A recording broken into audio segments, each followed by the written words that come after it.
Prosecution expert witness Lars Bromley testified on 9th and 10th April 2014 during the trial of William Ruto and Joshua Sang at the International Criminal Court. Mr. Bromley is the principal analyst and senior advisor with the UN Institute for Training and Research in their Operational Satellite Applications Program. He produced 4 reports for the Office of the Prosecutor containing analysis of satellite images of the Uasin Gishu area in the Rift Valley before and after the post-election violence. Your Honours, the relevance of this witness's evidence in a nutshell, it is relevant to the issues of the widespread and systematic nature of the attacks which the prosecution, or of the crimes which the prosecution has alleged. And in particular, this witness will give evidence of large-scale destruction of structures, mainly by burning, particularly in the Greater Eldoret area, and more specifically Huruma, Kimumu, Langas, Yamumbi, and Kiamba, which are all areas covered by specific incidents alleged in the document containing the charges.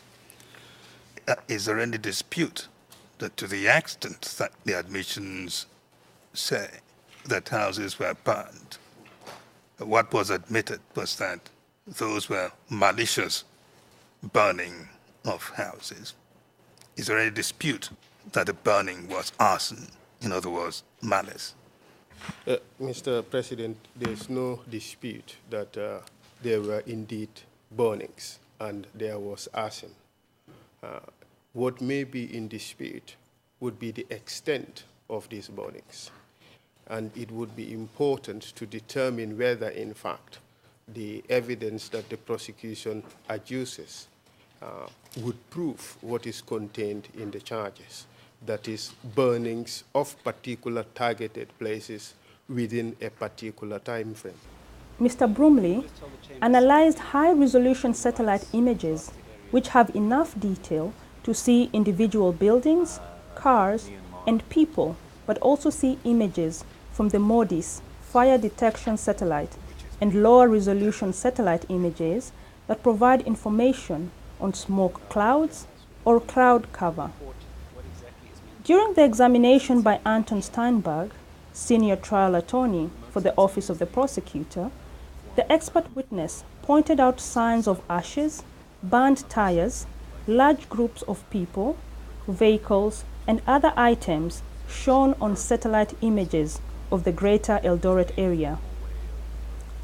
In his report, he found that 506 structures visible on the image were definitely destroyed, and another 190 possible destroyed. In this sort of analysis, we always know we're not identifying 100% of everything that's in the image. You're always going to miss some. Basically, if shadows from trees block it, or if some other factor doesn't allow you to see a structure, you may miss it, or if it's just not clear. But without a doubt, the 506 buildings that we identified were almost certainly burned. In the second report, related to Kiamba Church area, the witness compared the satellite images from 14th December 2007 and 4th January 2008. In the area, Mr. Bromley concluded that 93 structures definitely got burnt and 30 were possibly destroyed. Esafal, defense counsel of Mr. Ruto, presented to the witness some examples from the expert's report related to the possible cause of fires.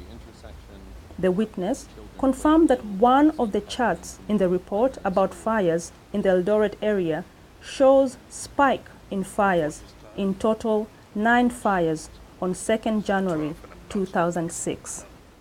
Mr. Fall further quoted from the expert's report findings of 5 fires on 1st January 2008 in the Kimumu and Huruma areas. And all these burnings could have been as a result of agricultural burning. Is that right? Yes. Counsel Fowl showed to the expert witness Google Maps of the locations from the report and asked him to confirm that the coordinates match the places. The defense counsel for Mr. Sang, Joseph Kipchumba Keegan Katwa, asked the witness questions related to his fourth report, which analyzes of potential travel times in Kenya, in which the expert was asked to provide information on distances between various points of interest in the Uasin Gishu area if traveled by helicopter or by car. The trial in the case of William Ruto and Joshua Sang will continue in May with the testimony of the 17th prosecution witness.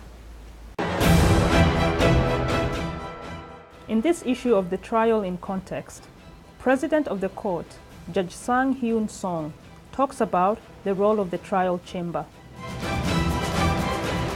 Trial judges decide whether the accused person is innocent or guilty of the crimes concerned.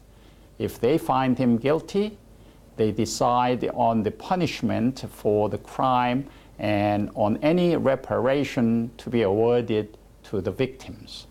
They must also make sure that the trial is fair, does not take too long, that the accused person is treated fairly, and that the victims and witnesses are protected.